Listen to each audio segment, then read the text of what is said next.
하나님 은혜 감사합니다. 하나님께서 오늘도 기도하도록 우리를 부르시니 참으로 감사드립니다. 우리는 능력 없고 우리는 배경 없고 힘이 없지만 하나님께서 우리의 능력이 되시고 하나님이 우리의 배경 되시고 하나님이 우리의 힘이 되어 주옵소서. 오늘도 그 하나님을 바라보는 중에 최고의 힘을 얻는 시간 되도록 주님이 축복하여 주옵시고, 무엇보다도 우리의 계산과 방법과 우리의 경험으로 사는 것이 아니라 말씀의 언약을 따라 인도받아야겠사오니 하나님 오늘도 말씀 붙잡는 시간 되도록 주님이 축복하여 주옵소서. 살아계신 예수 그리스도의 이름으로 기도합나이다. 아멘. 우리 하나님 말씀은 사무엘상 17장입니다. 사무엘상 17장 18절 한 절하고 28절 29절 두 절에서 총 세 구절을 보도록 하겠습니다.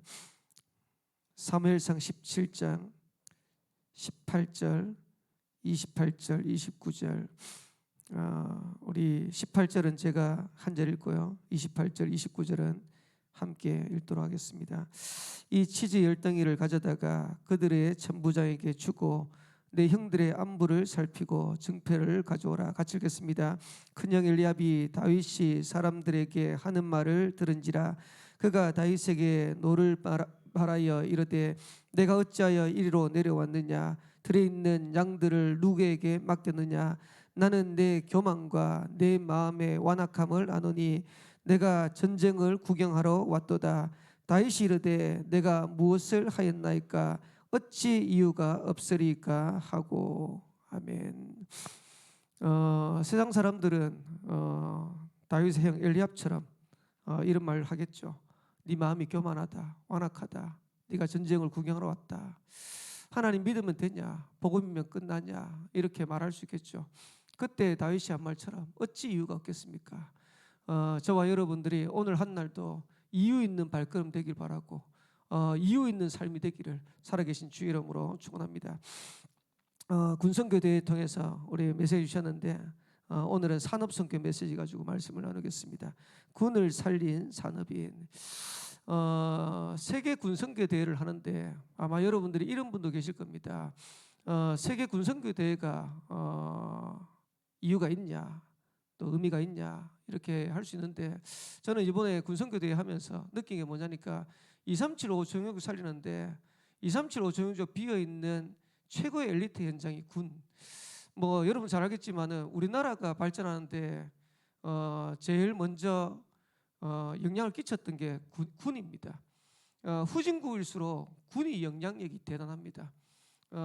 그 권세를 가지고 또 많은 사람들에게 영향을 주고, 그래서 이번에도 3명의 장로님을 세웠는데 전부 다 아프리카에 있는 그런 장로님들을 세워서 군 현장으로 보내더라고요. 근데 이분들이 우리나라 왔을 때 어디에 들어오냐니까 육군사관학교, 해군사관학교, 공군사관학교, 우리나라 사람들도 갈 수 있는 최고 엘리트 코스인데 아프리카에서 아니면 동남아에서 와가지고 우리나라 최고 엘리트 코스를 걸어요. 근데 우리나라의 최고 엘리트 코스가 아니고 그분들한테는 그 나라의 1%일지도 모릅니다. 근데 이분들이 와서 복음 받고 또 훈련 받고 그러면서 4년 동안 7년 동안 있으면서 인도받으면서 마지막에는 중직자 장로 임직 받아가지고 파송되더라고요. 그 보면서 참 감사하다. 그리고 왜 군선교대가 필요하냐, 평시 여러분들이 군을 두고 기도는 잘 안 하잖아요. 그래서 저와 여러분들이 군 현장을 두고 기도하라고. 저도 지금 아들이 군대 가 있는데 아들이 군대 가 있는데도 군을 두고 기도를 잘 안 하더라고요. 며칠 전에 저희 아들이 문자가 왔어요. 요즘은 뭐 군대 가면 매일 그 휴대폰 줍니다. 매일 휴대폰 주는데 금요일까지 휴대폰을 못 한다고, 연락을 못 한다고. 왜 그러냐니까 유격 들어간대. 지금 11월 달 제대인데 마지막 만료휴가 납두고 지금 유격 들어가니까 마음이 잡잡한가 봐. 그래가지고 유격 들어가니까 이제 우리 집사람은 기도할게 이랬는데 저는 아무 말도 안 했어요. 아들 군대 있는데도 군을 위해서 그렇게 기도가 안 되더라고요. 근데 군선교 대회를 딱 하면 제가 어떤 마음이냐니까, 그래 이때라도 군을 위해서 기도하자, 이런 생각이 들었고, 그러면서 또 한편으로 제 인생의 가장 큰 전환점이 어디였냐니까 군이었어요. 지금은 솔직히 이게 뭐 이런 말 해도 되려고 모르겠지만은 요즘은 군대 하면 진짜 총을 쏠 수 있을지 걱정이 되더라고. 근데 그거는 제 걱정이 아니고 군대 가 있는 우리 아들이 걱정하더라고. 아빠 진짜 요즘 총 쏠 수 있을지 모르겠다면서. 그러니까 완전 엉망이에요, 군대가. 근데 그렇게 엉망인데도, 그렇게 편한데도 매일 휴대폰 주지. 주말에 뭐 하냐니까 주말에 그냥 논대요. 요즘 이제 저는 이제 군대 다닐 때 뭐 연명장도 별로 안 큰데 축구하고 농구하고 족구하고 할 게 없으니까 주말에. 그러니까 요즘은 운동하러 또 안 나온대요. 왜 안 나오냐? 주말 내내 휴대폰 주니까 그냥 병사들 앉아가지고 전부 휴대폰하고 앉아 있는 거예요. 거기다가 월급 많이 주지. 이병 들어가도 뭐 한 80만 원, 90만 원. 병장 되니까 그 뭐 적금까지 넣어주는데 한 150만 원, 200만 되더라고. 그럼 나오면 또 한 뭐 1,400만 원, 1,500만 원 들고 나오지 뭐. 이러니까 군대가요, 이게 군대인지. 근데 그렇게 편한데도 우리 아들한테 한 번씩 들어보면 힘들다는 거예요. 바깥에서 보면 너무 편한 것 같은데, 당나라 군대 같은데 자기는 너무 힘들다는 거예요. 그래서 근데 이제 저도 그랬던 게, 군대를 갔는데 제 인생의 제일 큰 전환점이 군이었어요. 그래서 제 기억으로는, 제가 정확히 맞는지 모르겠는데 제가 93년 7월 군번인데 94년 7월 달에 김일성이가 사망했어요. 그래가지고 그때만 해도 뭐 이제 휴가를 하는데 정군에 비상이 걸렸는데, 제가 근무지가 춘천 바로 위에 있는 화천, 바로 철책선 바로 밑이었어요. 그리고 이제 저는 포병이었는데 155mm 포병. 갑자기 정군에 비상이 걸리는데 휴가 나갔던 모든 군인들도 다 복귀. 왜? 김일성 죽어가지고 전쟁 날 수 있다라고 생각한 거예요. 그리고 그 김일성 죽었던 그 날에 철책선 안에도 대규모 군사들이 이동하는 동향이 보였어요. 이러니까 정군이 다 비상이 걸려요.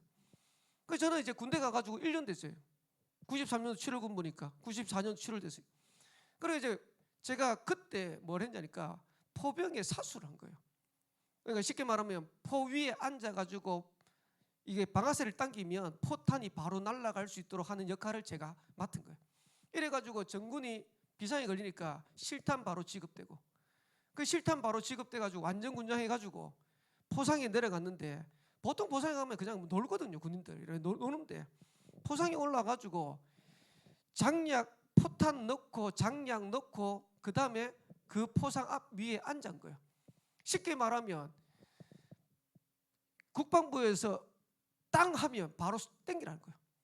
근데 제가 정보로 듣기로 어떻게 들었냐니까, 저희 포문 한 문을 향해서 북한군이 6발의 포문이 날아오도록 북한군이 세팅이 딱 돼 있대요.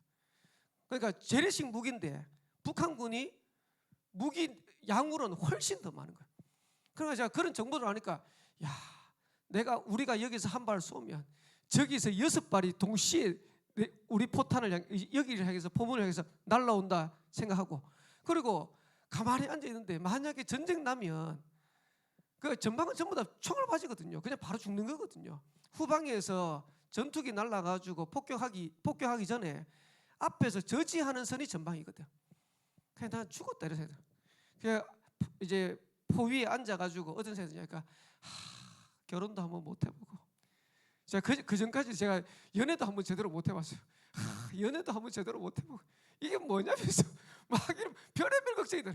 이제 부모님은 이제 다 만났다, 고향은 다 갔다, 뭐 이런 생각이 드는데, 감사하죠. 한 3일인가 5일인가 지나고 난 다음에 그 사건이 해제가 됐어요. 제가 이런저런 일들을 군대에서 겪으면서 그 믿음 없던 제가 하나님 앞에서 믿음을 회복하는 기회가 됐고, 하나님 앞에 기도하는 기회가 됐고, 하나님 앞에서 신앙의 전환점 되어지는 그런 중요한 기회가 됐던 것이 군대예요. 그래서 여러분 한번 생각해 보세요. 여러분 아무 문제 없으면 좋겠지만은 우리에게 있는 문제 때문에 복음을 회복하고 하나님을 바라보고 기도할 수 있다는 자체가 얼마나 큰 축복입니까? 그래서 군을 두고 기도하고, 그리고 군 현장뿐만 아니고 내가 있는 현장에 하나님이 원하시는 세계 선교의 현장, 응답의 문들이 열려가 있다. 그러면 어떻게 저와 여러분들이 세계복음을 하겠냐는 거예요. 내가 있는 현장에 하나님 주시는 응답과 축복을 누리겠냐는 거예요. 그래서 군을 살리는 산업인데 이걸 한번 바꿔보세요. 현장을 살리는 산업인, 현장을 살리는 랩런트, 현장을 살린 전도자. 한번 바꿔보세요. 어떻게 우리가 있는 현장을, 또 군 현장을 살리겠냐는 거예요. 저는 24, 25 영혼의 제자가 일어나면 가능하다고 생각해요. 그게 이번 주 메시지입니다. 진짜 여러분들이 여러분 현장을 두고 24 하면 보여집니다. 25의 응답, 영혼의 작품 나오게 되어 있습니다. 그러면 뭘 24 하느냐? 저는 제 개인적으로 예상합니다. 복음, 기도, 전도하는 24 제자가 현장에 없는 거예요. 그래서 저와 여러분들이 만약에 복음, 기도, 전도를 24 하는 제자가 되어지면 하나님 부지시는 거예요. 그런 응답과 축복을 저와 여러분 현장에 누리는 거예요. 어제 이제 검찰청에 다녀왔는데, 검찰청에 가니까 그 집사님이 검찰청 안에 가서 성경 공부를 하자 그러더라고요. 그래서 제가 검찰청 안에도 갈 수 있습니까? 그러니까 직원들하고 같이 가면 갈 수 있대. 와, 그 검찰청 아무나 들어가는 데 아닌데요. 들어갔어요. 그 들어가가지고 안에 들어갔는데, 검찰청 가면 집사님 한 분하고 성도님 한 분 계세요. 저희 교회 아직 오지 못한 성도님. 저는 계시는데 한 달 전에 제가 만났거든요. 그 현장 가가지고 검찰청 가서 만나고 이사를 못 해가지고 아마 목요일 날 그 다음 주는 제가 어떻게 안 되는 것 같고, 그 다음 주는 그분들이 또 코로나 걸리셨대. 또 그러고 난 다음에 명절이었어요. 한 달 지나서 갔거든요. 한 달 아마 한 5주 정도 됐을 거예요. 그러고 이제 갔는데 첫 주 딱 가서 이제 집사님하고 옆에 계신 그 이제 성도님이죠. 뭐 이제 같이 이제 동료라 그러면서 그러더라고. 처음부터 검찰청 들어올 때부터 동료였다 그러더라고. 그리고 이제 저희 교회이시는 신권사님하고 세 분이 그렇게 친하대요. 그래서 서로 의지하고, 또 신권사님 이렇게 표현하더라고요. 영적 스승입니다 이러더라고. 그 정도로. 근데 제가 처음에 가서 메시지를 딱 하는데, 아직 이제 교회에 못 온 이제 그 성도님 보니까 눈꺼풀이 자꾸 떨어지는 거예요. 눈꺼풀이 자꾸 떨어져요. 그래서 제가 눈꺼풀 떨어질만 하면 질문하고, 눈꺼풀 떨어질만 하면 질문하고 이랬어요. 그래가지고 이제 메시지를 이제 다 마쳤는데, 근데 이제 끝나고 난 다음에 뭐라 하냐니까, 목사님, 그래도 목사님은 목소리라도 커가지고 그렇게 잠은 안 온다면서. 아마 옛날에 이제 뭐 또 이제 목사님 와서 설교하면 잤대. 그래서 제가 보면서, 근데 눈꺼풀이 떨어지는 게 아니고 저는 어떻게 느꼈냐, 아, 이분이 복음을 잘 모를 수도 있겠다라는 생각이 들더라고요. 그래가지고요, 제가 이름을 지금 우리 성도들 이름 외우기도 급한데 어쨌든 이분 두고 계속 기도한 거예요. 진짜 한 달 동안 계속 기도했어요. 계속 기도하면서 어제 가가지고 제가 기도한 대로, 아, 이분한테 복음을 먼저 전하겠다. 근데 복음을 전하는데 수요일날 했던 세가족 메시지 가지고 복음을 전한 거예요. 그 교회 드리고, 옆에 계시는 박선미 집사님도 얼마나 잘 들으시죠. 은혜를 받는지. 옆에 또 그리고 그분도 그러고 난 다음에 예수님 영접하는 기도를 딱 하고 났더니 뭐라고 얘기하냐니까, 이분이 딱 끝나자마자 뭔가 모르는 힘이 나는 것 같고 뭔가 모르게 제가 정화되는 것 같습니다 이러더라고. 그러면서 얼마나 좋아하는지. 그래서 보면서, 아, 한 개인을 두고 기도하다 보면, 그리고 저와 여러분들이 현장을 두고 기도하다 보면 무슨 메시지를 해야 될지, 어떻게 인도받아야 될지 보이는데, 그래서 저는 교회를 두고 계속해서 기도하고 성도들을 위해서 기도하다 보면 보이더라고요. 제가 대신방을 이렇게 하거나 하면 진짜 그 대신방하는 뭐 보통 이제 제가 전에 있었던 울산교회 같은 경우는 1월달, 2월달을 대신방해요. 제가 맡은 교구가 한 100가정 넘어요. 130가정인가 이래요. 130가정 하고 난 다음에 또 온양교회 또 신방 이제 대신방 하면 2달이 바빠서 못해요. 다른 사역은 아무것도 못해요. 대신방 한다고. 그러면 대신방 하면 하루에 많게는 8가정, 9가정 할 때 있어요. 예전에는 대신방 하다 보니까 대신방 쭉 끝났는데 마지막 가정에 그 제가 축도 딱 마치니까 땡땡땡 울리더라고. 그 앞에 그 집에 괴종시계가 있었어. 12시라. 밤 12시 맞았어. 대신방 8가지 9가지 하고 난 다음에. 그래가지고 목사님 수고했다면서 피자 끓여오더라고. 피자 드시고 가세요. 그래가지고 이제 그래 한 적도 있고. 근데 그렇게 하는데 제가 그 8가지 9가지 계속 대신하는데 메시지를 거의 제가 들고 안 가요. 그래 들고 안 가는데 그러면 하루에 제가 이 현장 간다 하면 아침에 일어나서 계속 기도해요. 그리고 그 현장 가가지고 그 성도님 만나가지고 몇 마디 해봐요. 그러면 이분의 상태가 어떤지, 이분한테 어떤 메시지를 줘야 될지 하나님이 주세요. 어떨 때는요, 앞에까지 갔는데도 메시지 안 나올 때 진짜 답답해요. 근데 거의 대부분 하나님이 순간순간 주세요.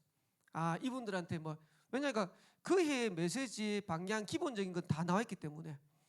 근데 필요한 거는 이 사람에게 필요한 메시지를 줘야 되고, 이분한테 필요한 메시지를 줘야 돼요. 그 옆에 따라다니는 그 전사님이 뭐라고 얘기하니까, 목사님은 메시지를 정리하기가 안 가는 것 같은데 어떻게 메시지 하냐 이러시더라고요.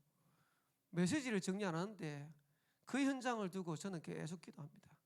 기도하는데 하나님이 순간순간 메시지 주십니다.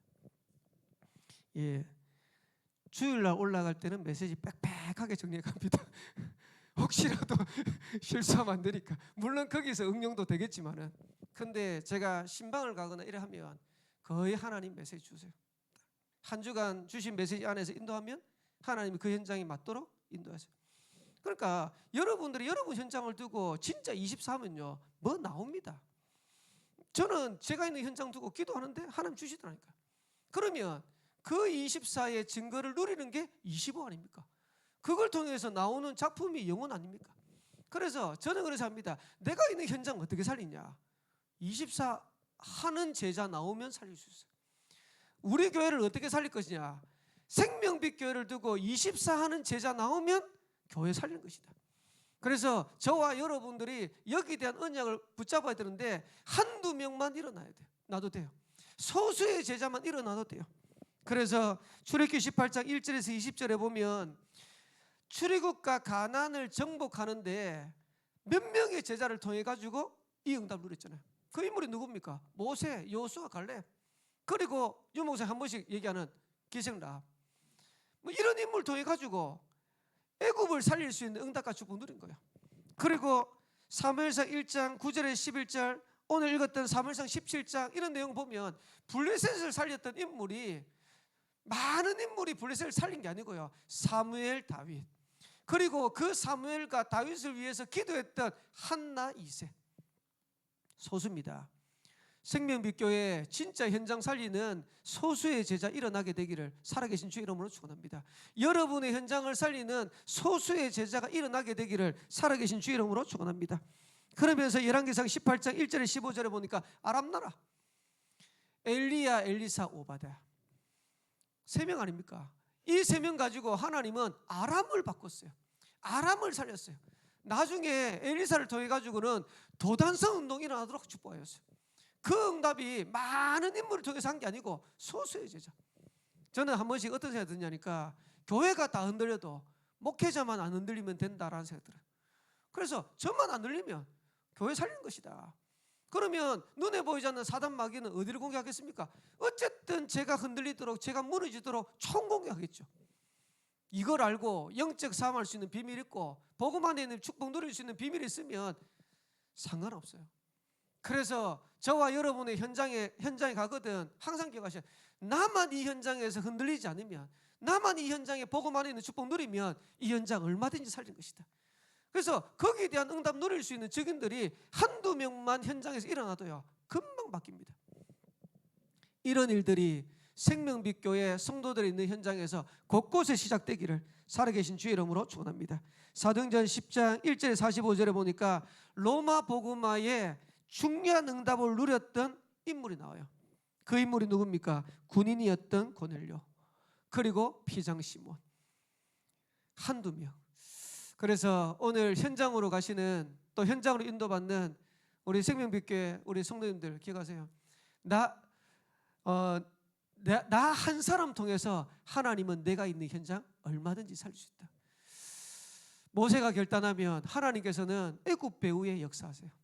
그래서 여러분들이 진짜 결단하고 여러분들이 진짜 언약 붙잡으면 하나님께서 배후에 역사하시는 거예요. 그 응답들을 가지고. 어제도 렘넌트 한 명 만나가지고 얘기하는데 제가 너무 감사하더라고요. 제가 별말 안 했는데 렘넌트가 눈물을 쭉 흘리는데 저도 눈물이 나더라고요. 여러 가지 지가 말할 수 없었던 많은 부분들이 있었지 않았겠냐, 이런 생각이 드는데, 그리고 기도해주고, 야 목사님 이래 와가지고 이러는데 괜찮냐니까, 목사님 괜찮아요. 야 기도할 테니까 같이 인도받자. 이러니까 예, 알겠습니다. 목사님 감사합니다. 아마 한 사람 한 사람 렘넌트 만나고 인도받을 건데 아마 하나님이 우리 교회 렘넌트를 축복하지 않겠냐, 렘넌트를 살릴 수 있는 응답을 주시지 않겠냐, 그런 생각이 듭니다. 그래서 저와 여러분들이 인도받고, 그리고 결국은 이런저런 문제 있지만 하나님의 계획은 우리가 복음 회복하기를 원하시는 거예요.